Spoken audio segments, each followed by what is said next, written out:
بسم الله الرحمن الرحیم وبه نستعین قدر وړ خورو افغانانو په سلامونه مرکلی کوم الله رب العزت دې وکړي تاسو ټول روغ جوړ اوسئ عزیزانو لکه څنګه چې په کمنټ کې ګورئ زموږ ستاسې یو ورور غوښتل چې د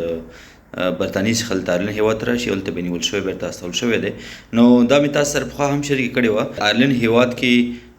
به دغه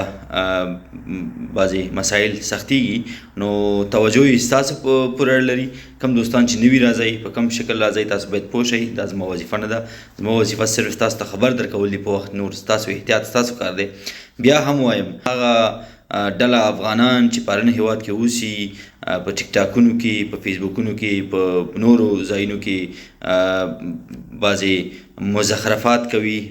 اضافه کارونه کوي چې هغه موږ او تاسو ته کول پکار نه دي او د هغې څخه زموږ او ستاسو کمیونټي ته زموږ او ستاسو افغانیت اسلامیت انسانیت ته ضرر رسول کیږي د هغې څخه جدي سرغړونه وکړئ کنې دغه حالت چې اوس ګورئ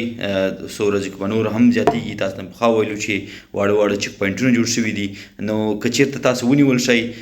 دلته ګوره په اندک شي باندې په تیر کې په ټرلي کې داسې یو حادثات شوي دي تاسې د پخواني افغانانو څخه لږه پوښتنه وکړئ نو ځان ته هم مشکل مه جوړوئ پخوانیو ته هم مشکل مه جوړوئ ځان ته او نور چې راځي هغې ته هم مشکل مه جوړوئ کوښښ وکړئ د غلطو کارونو د غلطو پوسټونو د غلطو ویډیوګانو د غلطو عکسونو د غلطو خبرو څخه ډډه وکړئ او خپل درس تعلیم زده کړو کاروبار ته او یو څه توجه وکړئ په لوی الله مو سپارم السلام علیکم ورحمة الله وبرکاته